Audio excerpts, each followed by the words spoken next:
All right, welcome back to the FITSNews studios. Another edition of your Weekend Review. A ton to cover. We're going to dive right into it. A big update this week on a story a lot of folks thought had gone away. Cheer Incorporated, the institutional sex abuse scandal within the American cheerleading industry.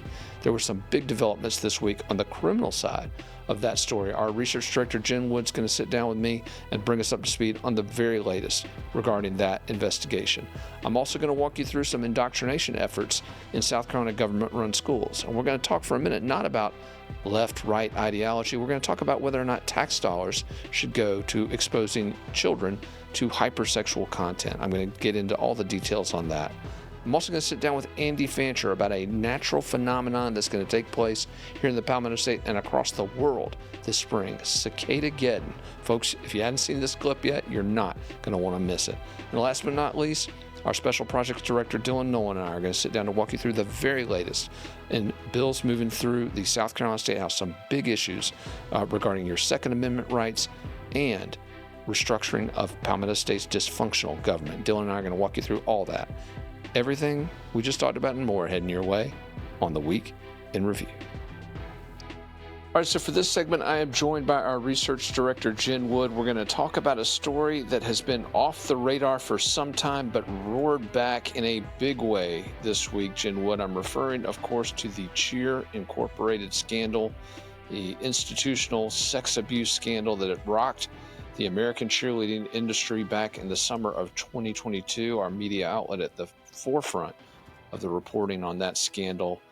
Jen, first of all, before we get into the events of this past week, give us a little bit of a preview about the upcoming federal trial, the civil trial that's taking place in Greenville, South Carolina later this year. So it has been relatively quiet when it comes to news relating to the Cheer Incorporated scandal. And a big part of the reason why it has been quiet is because it has been moving through the court system. From what I am hearing, it sounds like the federal trial is scheduled in federal district court in Greenville, South Carolina, to begin on July 8th of this year. And that's when jury selection will begin. So we will be there covering every minute of it. And following through on, our reporting that we started in August of 2022. Absolutely. And this federal case involves victims not only of the Rockstar cheer gym facility up there in the South Carolina upstate, but also it touches on the broader cheerleading empire, varsity, the USASF, the All-Star Federation that oversees all-star cheerleading, which again, before we started covering this, I had no idea what a competitive sport this is. I mean, a lot of folks think cheerleading, rah-rah and pom-poms on the sideline. This is serious athletic endeavor here, isn't it, Jen? Yeah, the cheerleading is no joke. I think I'm hoping that, in our coverage, we did give people a little more insight into cheerleading as a sport and the athleticism that's required to participate. I mean, these athletes do things that, in the air that I look at them, I'm like, they're doing something in the air that I would struggle to do on the ground. I mean, it's absolutely, it's beautiful to watch. It's amazing. No doubt. Some of these routines, the athleticism, the choreography, just the combination of all that's just incredible to watch. But let me ask you this, Jen. We've obviously been covering the progression of these civil cases, not just in South Carolina, but in multiple states. But there's also been a criminal component to the investigation into Cheer Incorporated, we've called it. And for a long time, that investigation was very quiet. We reported on its existence in the aftermath of the suicide of Scott Foster back in August of 2022. Foster, of course, shot himself in his vehicle at Paris Mountain State Park in Greenville. In the aftermath of his suicide, there were search warrants issued for his electronic devices, and we have been told that investigation, which started with those search warrants, led to the detention earlier this week of an individual up in Greenville, a former Rockstar cheer coach. Walk us through, Jen, what do we know about what happened this past week? So, by all accounts, we had thought that the criminal investigation had closed with Scott Foster's death. I think, most people thought he wasn't here anymore. There's nobody really to hold accountable. But we were hearing rumblings that there was still an investigation going on. Local law enforcement said, no, pretty much this is closed. But this week we heard that Konstantin Madekis, I'm hoping I'm pronouncing that right, a former coach at Rockstar, former Rockstar athlete, had been detained and questioned by federal authorities with Homeland Security investigations. So it appears as though that detention and that investigation stemmed from information that they got off of Scott Foster's devices in the aftermath of his death. And everybody's asking, why did it take so long? As we know, digital forensics is an arduous process. It sometimes takes a long time. Yeah, no doubt. Obviously, in addition to the detention of this individual up in Greenville, there were search warrants reportedly issued, signed off on by the Office of the U.S. Attorney here in the Palmetto State. And again, there was a lot of information that was coming out earlier this week. We did hear a report from one of the gyms up there, a gym in Greer, South Carolina, which put out on Twitter that they had been informed that Madekis had been arrested. Again, we have not seen anything yet on that. We did receive initial reports of unarrest related to this, but so far all we have seen for sure is that an individual was detained, was questioned, and that search warrants were issued. Jen, certainly we know from the very beginning of this that Scott Foster was involved in some bad stuff. Do we have any sense of where this is going? Really, no. With the, information that we received that there were reportedly search warrants issued, they were interviewing this person that was detained. My guess is that this investigation is still very alive and ongoing. And they are looking into the bigger picture of what was going on at that gym before Scott Foster died by suicide. All right, Jen, thank you so much for that update on the latest in the criminal component of this ongoing investigation, and look forward to getting you back on as we get closer to this summer and the civil trial of Cheer Incorporated. So this media outlet has always approached issues from a libertarian perspective, from a belief that individual liberty and personal freedom should be at the top of our considerations. That government, when it does impose edicts or mandates, that those preserve, again, your basic fundamental rights as a free American citizen. That's what a free society is about. And within that definition, I have always taken a view that you are free to express yourself, for the most part, as you see fit. You're free to identify as a gardening tool if you'd like. It's literally up to you. Now, the flip side of that coin, however, is I don't have to like it. And the other flip side of that coin is that once your expression of liberty begins to infringe upon my actual liberty, then we've got a problem. And again, that's ultimately what our system is all about. Competing liberties, dueling liberties, finding out where the line is between your right to extend your arm and the right of my nose not to get struck, or vice versa. So when we look at these dynamics, the battleground really isn't you or me, it's our children. The next generation is where the fight is taking place. And in that fight, I would argue that our government-run institutions ought to be neutral. I mean, after all, we've taken God out of schools. We've taken the Ten Commandments out of everything. But what do we put in their place? And should we put anything in their place? Or, here's an idea, should we stick to teaching kids how to read, write, and do basic math problems? In South Carolina, we have seen in far too many cases, though, a radical veering to the left when it comes to this indoctrination. And recently, our media outlet has uncovered efforts to not only indoctrinate youth, but to keep it hidden from parents. And that's a real problem, because as we look at some of these efforts, again, you want to buy a book on the internet, you want to expose your child to certain things. As a parent, again, there's only so much I can do to stop that. And ultimately, I don't want to censor. That's not my job. That's not really the job of government either. It's on you, by and large, to figure out how to raise your kids, just like it's on me to figure out, by and large, how to raise mine. But when we get into taxpayer dollars subsidizing the exposure of gratuitously obscene, overtly hypersexual materials, and let's forget for a moment that these are materials promoting a specific type of hypersexuality, again, almost universally homosexual literature. But let's put that aside. Let's forget which way they want to bend these genders and which kind of sex they want to advocate. The fact we're talking about it at all, totally inappropriate. There are lines in the sand, folks. And for me, a line in the sand is taking money out of my wallet, out of my wife's pocketbook, putting it into a school system, and then exposing my kids to things that, again, no kid should be exposed to. Forget the sexual orientation. Forget the gender bending. Forget all of that. Again, it's not appropriate material for these children. But in South Carolina, not only are school librarians and other school officials pushing it on our kids, but they're trying to make sure that parents don't have the ability to know what's going on so that they can challenge some of these titles. Again,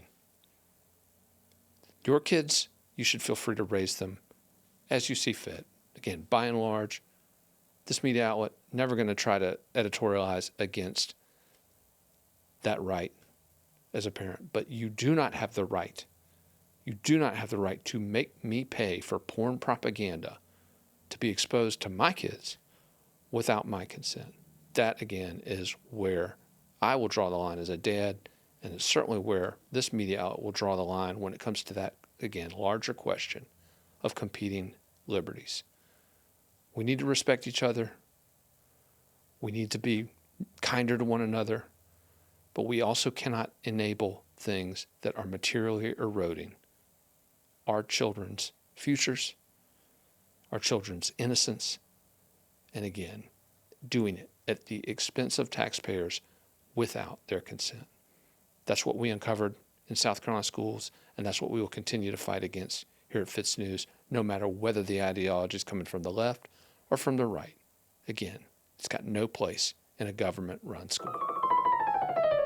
So one of the favorite pastimes at the folks' family dinner table is for the kids to pull up FITSNews videos on YouTube. And this past week, there was a runaway #1 favorite video among the folks' kids, and it was Cicada-geddon, Andy Fancher.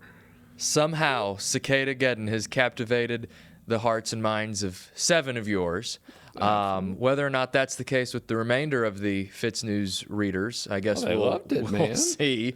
But before we cut to this clip, though, which is amazing, man, I love it. All right. But tell us first, what is Cicada-geddon? So Cicada-geddon, and I can attribute 2 different doctors of biology, 2 entomologists, for my newfound knowledge of cicadas, right? So what we're dealing with come this spring is the dual emergence of 2 periodical cicadas, not to be confused with our annual cicadas that actually come out every 2 to 3 years, but they're always in cycle.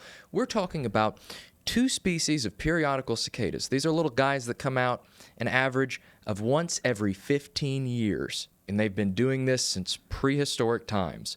And while, yes, they come out every 15 years on average, we haven't seen a dual emergence of 2 different species of periodical cicadas, specifically brood 19 and brood 13, since we made the Louisiana Purchase in 1803. So this is a very historical moment, a very remarkable moment, referred to by experts as magical. So while it will be high-pitched and buzzing and loud, it's going to be a hell of a sight.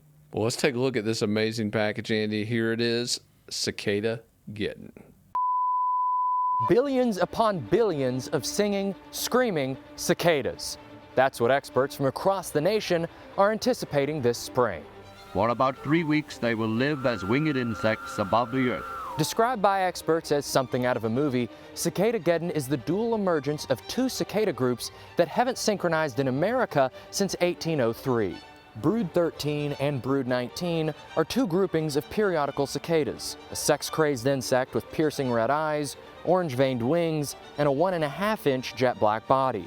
Emerging an average of once every 15 years, periodicals were first observed by pilgrims who mistook the phenomena as the 8th plague of Exodus in 1634. Now, 400 years after overrunning Plymouth Colony, billions of these insects are expected to burrow from the ground and overload 30% of America this spring.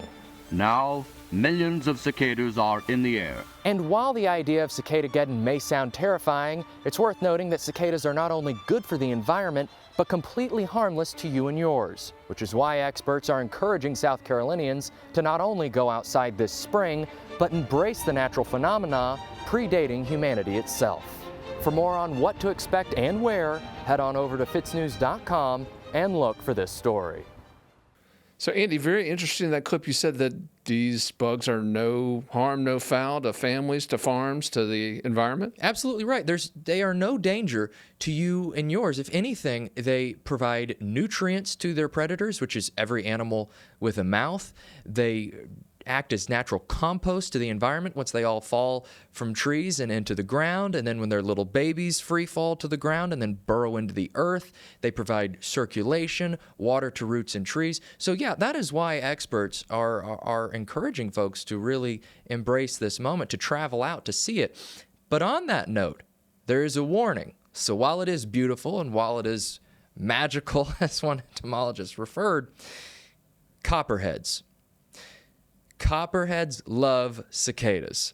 And one naturalist noted after we published the article that if you go out to watch the magical emergence, watch out for copperheads as well, especially in the trees. We're talking Indiana Jones style Wow. copperheads that will be out in full swing. So yes, go enjoy it, but with caution. Yeah, just don't go hunting for the lost ark, since we're talking about biblical plagues. And Correct. stuff. We don't have to worry about biblical plagues. No harm, The no eighth foul plague from the of bugs. Exodus. So Yeah. no need to worry and go hunting for the lost ark. But Andy, what a great report, man. Thank you for the Cicada-geddon knowledge. And we will keep our ears tuned this spring as the broods emerge. All right, so for our last segment of the show, this is becoming one of my favorite parts of the show, sitting down with Dylan Nolan, our Director of Special Projects, producer of this show, an investigative journalist now in your own right. Did you ever think you'd be doing this, Dylan, a couple years ago? Could not have predicted it when I came on board, pitched you, adding video to the website, basically. I did not think that you were going to end up letting me pursue my own story, so it's been very fun. Yeah, you've been doing great work, and I love the way that you focused in on so many of the key issues at the State House this year, chief among them constitutional carry. And again, we were on the show the other day, and you were showing your skills with the handgun. But this is obviously an issue that's very important to a ton of South Carolinians, a ton of folks who value their liberties, value this key constitutional liberty. Walk us through what happened with the constitutional carry bill at the State House this past week. So to take it back, the constitutional carry is basically the idea that the government does not need to issue you a permit to carry a handgun. In many states throughout the United States, there have been legal frameworks of various sorts which would mandate that citizens that wanted to carry a handgun go take a permitting class of some sort, fill out an application. And in varying states, depending on how red or blue they are, it could be a very onerous and difficult process, or it could be like South Carolina's, where it was a fairly easy process to obtain this license. But a growing number of states have said, okay, well, compliance with the United States Constitution actually mandates that we have no governmental limitations over who can carry a firearm. So, Do you believe that? personally, I think the Second Amendment is pretty clear, but I could also understand logically construed arguments against this, in a practical sense. But needless to say, this is what people call constitutional carry, and this is a legal framework that has been pushed in a number of conservative states, South Carolina actually being the last Republican-controlled legislature in America to implement this legal framework. Shocker. Right. But what this does means that the state's concealed weapons permit program, CWP program, run by SLED, something that a lot of people might be familiar with, it's now of a lot less importance. It's actually not going to cease to exist because there are all these states which have reciprocity with our CWP. And it was very important to the legislators, I think, to keep CWP around. And that is one of the reasons that we saw battle about this bill, because there was this weird amendment inserted by the Senate And if you watch the Senate debate, which I'm sure, hopefully people had better things to do than watch that, but a big topic and a big area of contention was whether they were going to have CWP holders have basically an elevated level of privilege over non-CWP holders, which of Two course classes of gun owners. this would, fundamentally go against the whole constitutional carry idea, meaning that, the Constitution says you don't have to have the government tell you you can carry a gun. So to get this bill out of the Senate, this pretty stupid concession to that group of senators was added, which says that if you commit a violent crime, certain violent crimes with a handgun, if you have your CWP, you're not going to have a certain sentence enhancement applied to you. So this is something that's not going to matter to most people. Yeah. But there was this big legislative battle, and then the hardliners pushing for a pure version of constitutional carry without even any, stupid senatorial vestiges in there over in the House of Representatives, did not want to immediately pass this bill. They wanted to try to get this portion removed, so they sent it back to a conference committee. Now, I know the folks at home are probably asleep by now, but the drama here was that this could have resulted in the bill's death because a number of the people who were put on this conference committee to hammer out whether this amendment would be removed were folks who were pretty opposed to the bill. And you could tell this just through how they argued while the bill was on the House or Senate floor, respectively. So, but it should be noted that there's been about a 10-year push to get this bill through, and there was a lot of political capital expended to get it to this point. So it was real up in the air of whether those institutional opponents of constitutional carry were going to let it come out of conference committee, and if it did, would there be any amendments? So the thumbs up for people who wanted this bill to become law is that it did come out of conference committee. However, as many people, familiar with the negotiations told us, the stupid amendments weren't removed. Mm-hmm. There were a lot of efforts during this process to pit sort of lobbyist groups against the others, factions within the Republican caucus against each other. Ultimately, Dylan, who wins here? Who wins? I would say the folks who wanted constitutional carry. And, this is not something... They got a clean victory. I wouldn't say they got completely a clean victory because this stupid legal framework which keeps CWPs enshrined in the law. And by the way, the thinking here is that there's a lot of people that are CWP instructors throughout the state. And so they were calling up senators and complaining that they were going to lose an income source. And that's fine. I can understand that. But that's also a pretty stupid reason to write, differentials and criminal penalties into the law. Well, and let's not forget law enforcement was very much opposed. Of course, to this the makes their notion job a lot more difficult. They can't just immediately charge you with crimes for possessing a gun. The reality is that there were a lot of people who might have been, predisposed to other criminal activity who the only thing that they would catch them doing illegal at the time would be possessing a firearm. Now, if you or I are going to go walk around the streets with a firearm, we would make sure that we knew our legal obligations, but there were, in reality, a lot of folks who didn't. So this will take that tool away from law enforcement. However, they bargained, as you know, to get mandatory minimum sentences for felons who are found to be in possession of firearms. Now, this was already federal law, and in fact, it was already South Carolina law that they could impose harsh sentences, but our judges in this state were choosing not to. So by giving them these mandatory minimums, no longer can a judge who's friendly with the defense bar let a felon found in possession of a gun go back on the street. Dylan, excellent reporting on this. Obviously, we've watched handgun-related crimes in South Carolina soar in recent years, according to the statistics from State Law Enforcement Division. Obviously, will be interesting to follow those statistics in the coming years as this new law sets in, as we start to see the impacts of it. Clearly, the argument on the side of those raising the constitutional carry issue from the beginning has been, look, it doesn't matter what the outcomes are. This is an innate right. This is a right enshrined in our Constitution. Government has no place to stand in front of it. But also the practical argument from those who support it is that the more folks out there carrying in situations where potential mass shooters come up, the argument there is that there could be a deterrent to that sort of violence if folks don't know who around the corner may be carrying. Where are you coming down on that, Dylan? It's interesting, as I mentioned, there's been a lot of states who've already implemented this legal framework, and in some of them, we've actually seen reductions in violent crime. I haven't seen like a broad study of all of these states, though, and so that activists on one side or the other of this issue are going to cherry pick. If you're a pro-gun activist, you're going to find the state that had a reduction in crime, and if you're an anti-gun activist, you're going to cherry pick the state that has, an increase in crime. Hopefully, South Carolina can see that reduction, although we have a disturbingly high amount of violent crime here already. So we'll see. Yeah, absolutely. And certainly we will see a lot more gun charges against folks who have been, again, violent criminals through the system time and time again. Now, if they get caught with a firearm, it's a mandatory minimum. So we're going to hopefully see some folks who should be behind bars stay there for longer, whereas rightful gun owners, again, are now having an impediment to that ownership removed. So hopefully we'll see it pan out the way it should.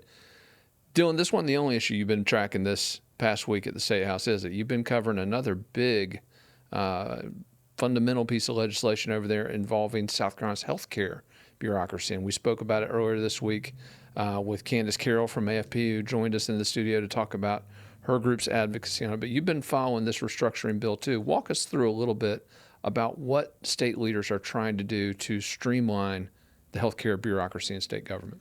Yeah, and this is something that you've been calling for more than a decade. I think it was more than 10 years ago now. You put out like a 95 Theses kind of Martin Luther-inspired document. Had a much browner beard back then, man. That was back in the day. Beard's gotten white. But as you pointed out in this document, and this all stems from South Carolina being organized in such a manner that the executive has very little power. South Carolina's healthcare agencies were spread out, duplicative functions. I believe that there are 8 or 9 agencies covering what in many states is the purview of one agency. And this is something that's been recognized by people on the left and the right in the State House as wasting a lot of money and resulting in South Carolinians receiving poorer healthcare services that they're paying for than they otherwise could be. And so the Boston Consulting Group was brought in after last legislative session, when it was agreed that the Department of Health and Environmental Control would be split up into health and environmental control. Well, a second bill was drafted that is basically going to put all of the health agencies, mental health, alcohol abuse, drug abuse, all under one roof. So that's going to be the Department of Public Health, and then the environmental component, which was under DHEC previously. And by the way, it should be noted, DHEC is not actually broken up yet. That will happen this summer. That was put into the law, but the law is already signed, which will do this. So once all of this comes together, South Carolina will have a Department of Public Health, and we'll have the environmental side of DHEC, which hasn't been restructured yet. I don't know if that's in the works. But this was something that aroused some debate, although most of this, I think, was something that pretty much everybody in the State House agreed needed to happen, whether you're on the left or the right. It was clear the way that we are doing business right now is so on its face inefficient that a restructuring was necessary years ago, and I think it can only stand to improve the efficiency with which the system operates. But there were some people on the right, conservatives, who were really concerned that language in this statute basically tells sheriffs that they have to enforce healthcare decisions coming from the public health, the top public health official, which will be health czar. That's the word that they used. Called it. That's not actually in the statute, but yes, the health czar, being that this person's appointed by Henry McMaster or whoever the next governor is, and basically it subordinates the sheriffs to them. Now, you might say, okay, well, what knowledge does a sheriff have about healthcare policy? They should be subordinated to the person who actually knows. The counter argument is, look at all the stupid stuff that happened across the country during COVID, where the people who supposedly knew what was going on were just making awful, awful public health decisions. And that even happened in South Carolina. Now, the diffuse nature of our healthcare agencies actually meant that they were pretty ineffective in being able to exact the tyrannical control that we saw in states like New York. But under this new reorganization, they might actually have more muscle.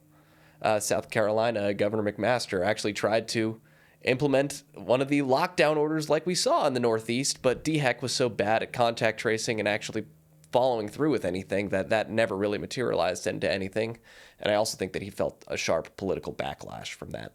Yeah, he really did. He went a little far to the Fauci side of the coin and got snapped back really quick. In fact, we published a column just this week from one of our guest columnists, Diane Hardy, who, by the way, has some issues with that Boston group. We're going to get into that when she publishes her next piece. But she filed a guest column on our site that really chided McMaster for those regulations he pushed, shutting down bars and restaurants and then limiting them to 50% capacity. A lot of small businesses took it on the chin during that period. And again, these are businesses that were already struggling coming out of that post-subprime collapse. They're struggling even more now with the issues that we're seeing regarding liability reform. So a very tough time for small businesses here in South Carolina. That was certainly a difficult time for small businesses. And I think that it's also a time that people learned that a lot of these conservative officials who, come and campaign about liberty, when it comes down to it, don't really care about it very much. And I think we saw the same thing in that House debate with people who, during COVID, clearly they lived through COVID. That was not very long ago. It's almost as if that just completely evaporated out of the heads of every single Republican, barring maybe 15 of them in the State House. And I think that's something that it's a lot easier for members of the General Assembly to forget about, because they're people who necessarily believe in the power of the state to improve people's livelihoods. The vast majority of them, if you just look at how they vote, clearly vote as people who think that the state is going to make people's lives better. But in reality, I think there's a lot of conservatives who believe that having the sheriffs as that last line of defense when the state completely goes off the rails is a good thing. Dylan, very interesting you bring up the issue of these politicians, mostly Republican politicians, campaigning on one set of values and then governing at the State House in Columbia under a decidedly different set of values. We have a litmus test coming up for these folks. Obviously, if you followed our coverage of the South Carolina state budget, you know that last year the Republican supermajority spent about $38.8 billion. That's the total state general funds, other funds, federal funds. That was the total amount of the budget. Projected to go over $40 billion this year. Revenues have been good here in the Palmetto State. The Board of Economic Advisors recently approving another $400 million in new revenue. But in addition to that money, there's been a pot of $1.8 billion that's apparently been sitting in a flow-through or pass-through account for the past 5 years. Now, this account was discovered last month. We filed an exclusive report on it. $1.8 billion, but the mainstream media is finally catching up to it. Politicians are finally having some discussions about what to do with this pot of money. Obviously, where we came down to editorialize the first day, give it back to the taxpayers. And did a little back of the napkin math, talked to some folks over at the Department of Revenue, and apparently the average per taxpayer rebate, again, if you doled it all out to everybody just in a lump sum, around $1,250. Now, that's serious money for folks living paycheck to paycheck. Could be, again, a big shot in the arm for the state's consumer economy, depending on what lawmakers do. But we're already seeing a rift within the Republican caucus. Some senators, Sean Bennett, among them from the Low Country, want to give the money back to taxpayers. Others, Larry Grooms, for example, who's been in Columbia a long time, want to keep it within the government bureaucracy. Dylan, this $1.8 billion, what's your take on it? Regardless of what they do with it, this is the second year in a row now that we've had a massive financial oversight come up with the South Carolina state government. I mean, you were somebody who worked, in the State House in your capacity working for Mark Sanford. What is the overall atmosphere there financially as far as, having systems of internal control? How is this repeatedly happening? Yeah, well, that's a good question. The last one ended up costing the former Comptroller General Richard Ekstrom, a guy who'd been in office since 2002, ended up costing him his job. Ekstrom was ousted by members of the legislature, actually resigned before they ousted him. But now that it looks like they're trying to target State Treasurer Curtis Loftus. Now, Loftus, to his credit, has always pointed to the comptroller and said, listen, this is the guy that closes the books. These accounts ultimately are his responsibility. So I think it'll be interesting to see what lawmakers, number one, decide to do with the money. But then, as you point out, how are we going to make sure we Yeah. don't have this going forward? I mean, this is just ridiculous. absolutely, $1.8 billion out of, as we mentioned, roughly a $40 billion budget. That's A significant percent. It absolutely is. Hopefully, lawmakers will decide to give some of this money back. Again, South Carolina is a state, Dylan. I know you're from up north. You haven't been down here long enough to feel the impact, but one of the highest marginal income tax rates in the nation. It's 6.4% this coming year. It is lower than it has been. There was some modest relief approved back in 2022, 2 years ago. But again, still badly trailing our neighboring states, Georgia, Florida, which has no income tax, Tennessee, no income tax. North Carolina is substantially lower at 4.5%. This is a huge disincentive to small businesses, not to mention a bite out of the butts of individual taxpayers. Yeah, and what I always say to people is like, okay, you paid higher taxes in the north, but you actually got something for it. We pay comparatively large tax here in South Carolina, and I'm not quite sure what we're getting. I mean, I was merging onto the highway today, and there was like a 6-inch deep pothole on the on-ramp onto 26. It's unbelievable. Unbelievable. And again, we focused a couple shows ago on the infrastructure issues here in South Carolina. And again, when everything's driven by politics and not public need, legitimate infrastructure needs, legitimate core functions of government, courts, cops, again, when the politics is the focus and not the core functions, this is what happens. But we do have elections coming up, so hopefully we can get some people in Columbia with a little bit better heads on their shoulders. Absolutely. A lot of folks running as conservatives right now, but we're going to show them over the course of the next couple months who is, again, adhering to that. And again, for me, and probably for you as well, I don't know, it's not really about these labels that we keep throwing on things: Republican, Democrat, conservative, liberal. These words have been thrown out so often that folks watching this are probably like, well, what the hell does that even mean anymore? I mean, right? I mean, shouldn't we focus on the outcomes? I mean, it's true that if you look at the policies of both the Democrat and Republican parties from 2012 versus now, you've seen inversions in so many places. Like the Democrats used to be the anti-corporate party. Now they are the corporate party. The Republicans used to totally be up corporate America's butt, and now they're the ones pulling union voters for the first time. So yes, what it means to have all of these labels is rapidly shifting, but I think that the things that we should focus on here, especially at the state policy level, are just, is your kid going to have a good school to go to where they're going to like learn how to read and do math? If you're going to indoctrinated, as we mentioned in the first segment. right, and not have political priorities over educational ones. Are you going to have like transportation that allows companies to move here? Are there going to be financial incentives for people who are talented to remain in the state of South Carolina, so that in 50 years this can be one of the leading states in the nation as opposed to one of the middling ones? Well, let's hope so. We've certainly got all the natural resources to be competitive. 187-mile coastline, the last deep water port location down there in Jasper County. Just abundant natural resources, hardworking people. Again, it's time that our political leaders and our political class start leveraging those instead of exploiting them for their own gain. So we'll see if that happens in this coming legislative session. Dylan, let me ask you about this before we exit out of the segment. Some political news this past week.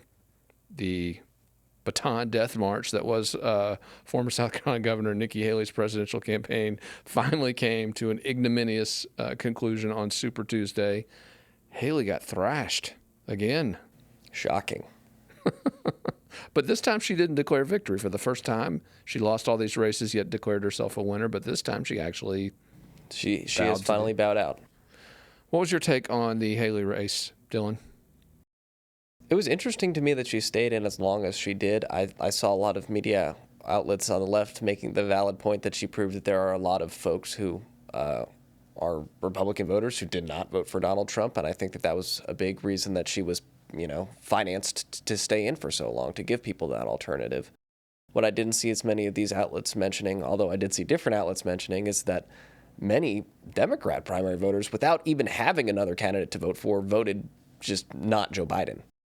So I think we're in this very interesting position where the two candidates who are looking, like they're going to be leading their parties are the least popular that they've been in an American presidential election in modern history.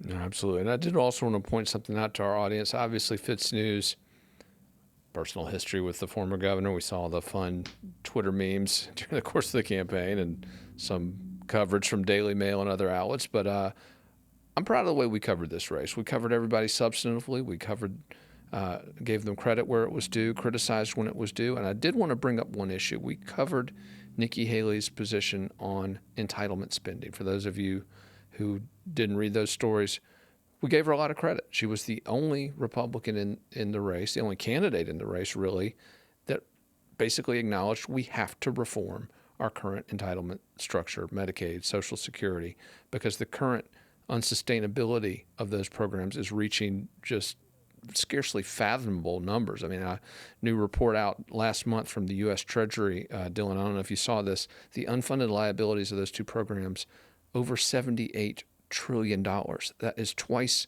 our current national debt. Then you look even further than that, the number of people that are currently in line to draw benefits from the program, and then the number of folks, future beneficiaries, either those who are 15 years of age right now or in the womb, like my number 8 on the way. That crew, you add all those numbers together, $175.3 trillion. Dylan, that the GDP. The math does not work out. Yeah, the GDP of the entire world is only $105 trillion. I mean, that's more money than the American government has spent since its inception. I mean, how does this math add up? It doesn't. It never will. It's a house of cards, and it's a game of Jenga. It's a Ponzi scheme. I fully accept that the money that I pay into Social Security, I am not going to see a red cent of. I mean, I'm just too far away from retirement. I think that maybe, my parents might be able to ride out the ship before it goes down, but without massive inflation, which will render your benefits meaningless anyway, and by the way, we're already on the massive inflation path, it's not going to work. But let's just real quick, let's talk about this, because you and I are both very critical of Nikki Haley's candidacy. She was not either of our top choice for the Republican nomination. Again, her militant neoconservatism, her war I prefer not to die in a trench in Ukraine. Right, exactly. And I prefer not to die in the sands of whatever Middle Eastern country she wants to invade on that particular week. But on this particular issue, can we not acknowledge Donald Trump, Joe Biden are burying their heads in the sand on entitlements? They're like the entire Washington establishment, which has ignored this issue for 40 plus years. I think Reagan and Tip O'Neill were the last two politicians to even talk about the problem. Does Haley not deserve a little credit for being the only one to stand up and say, hey, we've got to change this? Oh, yeah, no.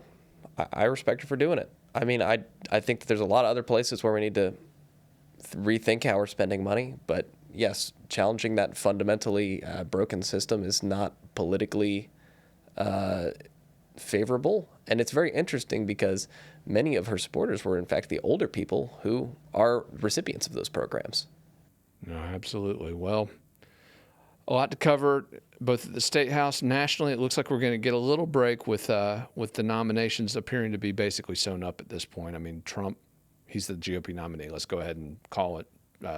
Joe Biden, Democrat nominee again, unless Dylan, some deep state chicanery. Who knows? Yes, I mean, both candidates could very easily either fall prey to deep state chicanery or just being octogenarians or darn near it. Yeah, deep state chicanery. I like that. We're going to go with that. We're going to keep that rolling. Dylan Nolan, thanks again for all your amazing work over at the State House over the last couple of weeks, particularly on these two bills that we talked about earlier. Come back, keep us posted on how those are going. And again, count on FITSNews to keep you posted on how your lawmakers are spending your money at the State House in Columbia. All right, that is a wrap for this week's edition of Your Week in Review, a jam-packed edition. I want to thank everybody for tuning in and joining us as we dive deep into all of these stories that we've covered over the past week. We will check you next time on Your Week in Review.